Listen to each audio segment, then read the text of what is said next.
Yo ho ho, welcome back to another video. Thank you for joining me today. As always, I hope you're keeping well. So today I'm going to be talking you through my winter TBR. I have a fairly varied selection of books to talk to you about, and I think it goes to show that my mind's a bit all over the place at the moment. I can't seem to make up my mind on what I'm going to be in the mood to read. And so I'm just like, screw it, let's just read about everything. So without further ado, let's get into the books. So first up, I have The Night Circus by Erin Morgenstern. This sounds like it's going to be a great read for the January time. It sounds quite different to what I usually like to read, and it's going to be a bit of a palate cleanser for some of the other books that I'm going to be talking about later on in the video. But I thought I'd give it a go since I've heard nothing but great things about Erin Morgenstern's writing and storytelling.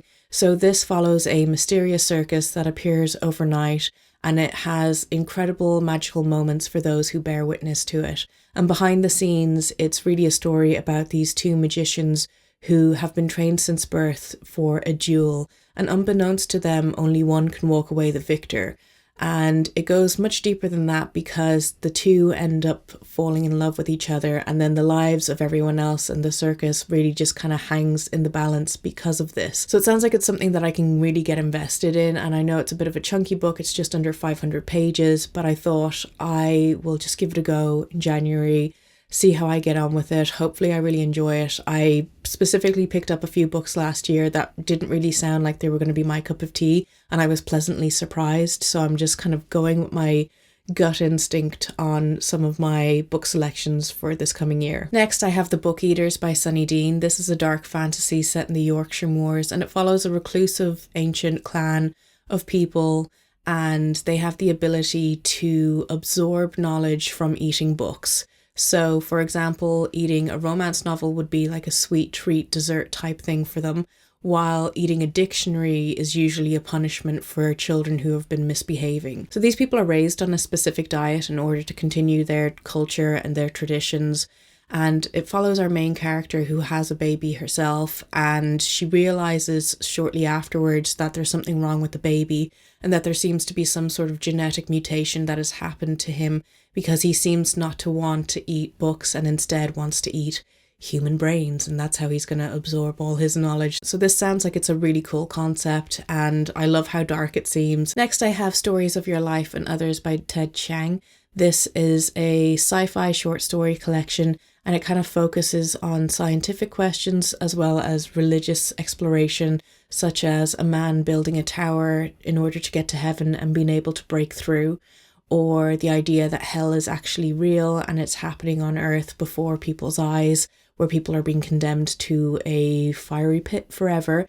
And if you didn't know, this also contains the short story that was then turned into the film Arrival with Amy Adams, which has been one of my favourite sci-fi films released in the last couple of years. I love alien related stuff, so yeah, I'm really excited to read the original tale in its true form. I don't really go out of my way to read short story collections in the sci-fi genre, but I feel like it's something that I need to make more of an effort to do since it's a format that I love so much. I'm hoping this is going to be a new favourite for me. Then I have Foe by Iain Reid, who's an author I've never read anything from before, so I'm really looking forward into trying some of his works because I've heard nothing but great things. This is meant to be an absolute sci-fi, mind-bending sort of story. It follows a married couple who have given up everything in order to live in a kind of rural area away from everyone else, and they're completely content with their lives. And it's not until one day that their dream is kind of ruined because a stranger shows up and says that the husband has basically been selected for something that's going to be taking him far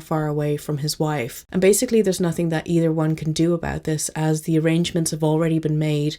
But what's weird is that the wife isn't going to be left by herself because someone is going to be coming to stay with her during the time that her husband is away, someone who's going to be very familiar to her. So I've just heard great things about this, that it's a great dystopian tale set in the near future. I've seen it being compared to episodes of Black Mirror, so it sounds like it's going to be another sci-fi book that I'm going to really enjoy. Next, I have Cell by Stephen King. I didn't read any Stephen King novels in the entirety of 2023, so I thought I would start out 2024 by diving back into some of his works, and I want to make the effort to read maybe a handful of his novels in the coming year. So Cell is a kind of apocalyptic virus style story, which is one of my favorite subgenres in horror. And since I love The Stand so much, I figured if Stephen King's written another apocalyptic style horror novel, I'm going to read it, I'm going to enjoy it. I've also seen the film adaptation of this and quite enjoyed it. I think it's a really creative idea. So basically there is an event in this story that's known as the Pulse, and it's basically a virus that's transmitted through cell phones, and those who receive these phone calls end up losing their minds and start attacking other people. And sure enough, this spreads like wildfire. And it follows our main character, Clayton, who is just desperate to reach his son as he's separated from his wife and they're living quite far from him. So his whole goal throughout the novel is holding out hope that his son and ex-partner haven't been affected by this virus and that he can get to them and see them again. And again, it's just a story of survival. It's a story of how far you'll go to protect your child. I feel like Stephen King is great when it comes to discussing those sorts of themes in his novels and exploring them. So I'm really looking forward for this. Then I have The Doll's Alphabet by Camilla Grudova. This is a horror short story collection, and it's one that I'm really looking forward to, as I've already read a handful of the short stories it has to offer, and they're all really interesting sort of stories. This author has been compared to Shirley Jackson and Angela Carter, and that's pretty much all I needed to know in order to set out and find a copy for myself. The first short story in this is called Unstitching, and it's kind of a funny tale of women giving each other notions after one decides to unstitch her skin and just slip out of it and completely be herself, and then giving all these other women the idea to do the exact same. And I thought it was a great little tale. I really enjoy kind of dark fairy tale-esque tales, and I feel like this is what this author really has to offer. So I'm just, I know I say it for everything, but I'm just really looking forward to this. Next, I have Cows by Mathew Stoke. This is an extreme horror novel that's quite notorious within the community. A lot of people use this as their entry level in order to get into the genre. A lot of people say that if you can read this, then you can read anything that the extreme horror genre has to offer. So I really know absolutely nothing about this because I feel like it's best going into it completely blind. So therefore I can be horrified, disturbed and disgusted in real time with the novel. All I know that it's incredibly graphic, and it also contains talking cows, and the back of it has only just been blurbed, so there's no actual proper description of it, but there's a blurb on it by Kerrang, which I think is kind of funny because I was like, my 15-year-old self who used to read Kerrang religiously is like, yeah, read it. If Kerrang says it's good, it's gotta be good. So yeah, I'm going to be reading this as part of a reading vlog that I'll be doing later in the month. Next I have Schrader's Chord by Scott Leeds. This is a horror novel that only recently got on my radar, but it sounds like it's going to be something that I really enjoy. It kind of reminded me of the plot of the most recent Evil Dead film, and I thought, you know what, I will delve right into this. This follows our main character whose estranged father has passed away and has left him the keys to his record store, and he's also left him a couple of these really weird ancient sort of records that may or may not potentially open a gate to the land of the dead. So naturally, when one is told not to do something such as play these ancient records, of course he sits down with his sister and a couple of his friends and listens to them and unleashes this evil, relentless force upon himself and has no idea how to undo what he's already done. So this just sounds like it's going to be like one of those fun little goofy horror novels that I just love reading so much. Then I'm also planning to read Legends and Lattes by Travis Baldree. This is a book that I remember at the time before it came out, I got an email about it in order to get an ARC copy of it, but it was before any of the hype, anyone knew anything, and I just kind of ignored it.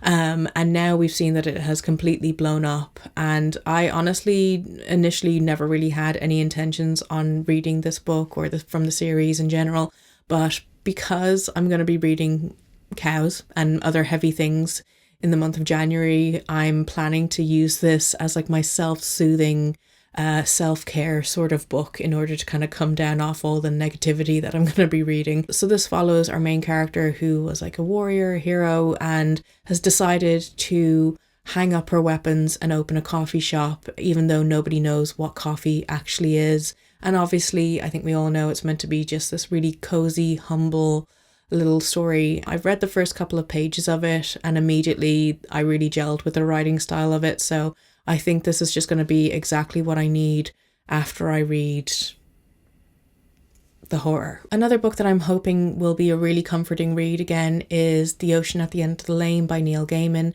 I remember when this came out a couple of years ago, a lot of people really enjoyed it, and this is the illustrated edition that I picked up.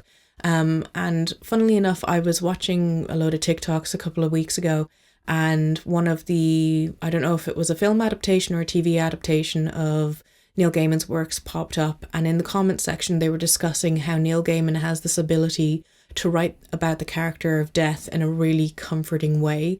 And I certainly had to agree, so it put him back in my mind again, and I decided I have to finally pick up this book. So our main character in this has had to return to his hometown in order to attend a funeral, and even though his family home isn't there anymore, he still is able to start exploring his old haunts, and all these memories just start flooding back to him, especially the memory of his childhood friend Letty, who insisted that this pond at the end of a road was the ocean at the end of the lane. And it really kind of explores the human experience and journey and the power of memory. And I'm just hoping that it's going to be a really impactful read. I also have a couple of books requested at the library. I don't know if I'm going to be able to get them in time in order to read them over the winter period, but I have high hopes, so I just thought I'd mention them here. So the first is Maeve Fly by CJ Leeds. Then I've also requested Rouge by Mona Awad, and then I have Silver Nitrate by Silvia Moreno Garcia. But those are all books that I'm really looking forward to as well. So those are all the books that are on my winter TBR that I'm planning to read. Let me know what you yourself are planning to read over the winter period, and if you've read any of these books, let me know your insights and your thoughts on them, because I love getting a little bit of extra motivation from people telling me how good books are, or even if you didn't really like them. I'm up for hearing a bit of negative criticism too. And if you want to keep up with me outside of YouTube, you can follow me on my TikTok and my Instagram. And if you haven't already done so, please like and subscribe. It really, really helps out the channel. And as always, I hope you enjoyed this video, and I'll talk to you soon. Goodbye.